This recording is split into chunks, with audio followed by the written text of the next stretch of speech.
Baik, Bapak Cawapres Pak Mohaimin, saya melihat ya di dalam visi misi Anda itu ada rayaan I-Core 45, efisiensi akan meningkat. Nah Pak, kalau itu bisa dicapai seperti di tahun 89, 91, maka pertumbuhan ekonomi kita ini bisa mencapai 7% loh. Kalau 4 saja, Anda punya visi targetnya itu I-Core-nya 4 sampai 5. Padahal pertumbuhan dengan 4 saja itu bisa 7% pertumbuhan ekonomi nasional. Sehingga dengan demikian saya kok jadi ingin tahu kenapa di dalam visi misi Anda tingkat pertumbuhan yang ditargetkan hanya 5 sampai 65. Kok tidak berani 7? Kalau 4 apalagi sampai 5 seharusnya berani sampai 7 selesai. Silakan waktu Anda 2 menit. Terima kasih. Kalau membuat target pertumbuhan bisa saja 7-8% bisa saja. Tetapi yang ingin kita wujudkan adalah pertumbuhan yang berkualitas dan inklusif.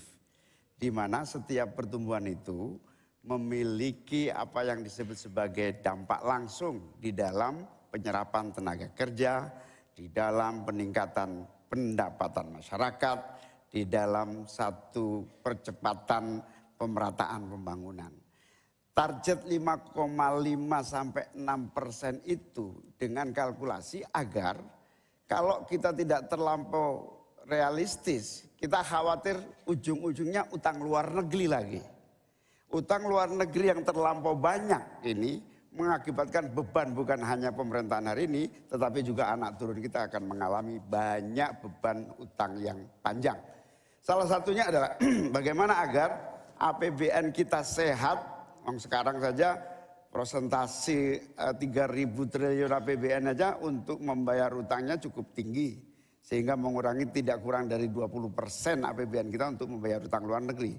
Sehingga target yang berjumlah 5,5% sampai 6,5% itu realistis yang akan tidak membebani bagi proses pembangunan kita di masa yang akan datang. Di sisi yang lain kita pasti tahu bahwa salah satu syarat-syarat pertumbuhan yang bisa sehat itu adalah apabila investasi yang masuk juga tidak menjadi beban baru bagi pembangunan nasional kita. Apa beban baru itu? Yaitu tingginya tanggungan bunga-bunga yang harus terutama kalau utang G2G yang menjadi beban berat bagi APBN kita hari ini dan di masa-masa yang akan datang. Cukup Bapak? Baik, selanjutnya dipersilakan untuk Pak Mahfud MD untuk kembali menanggapi, waktunya 1 menit, silakan Bapak. Ya begini Pak,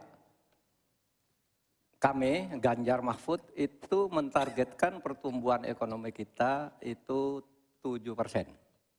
Itu hitung-hitungannya mudah, tadi saya sudah sebut di pertama. Betapa saya menyelamatkan korupsi yang diurus kantor langsung saya aja 677 triliun. Itu kalau dibagi ke UMKM, itu luar biasa. Kemudian yang ditemukan oleh ICW sejak tahun 2014 yang sudah inkrah korupsi itu berapa? 233,7 triliun.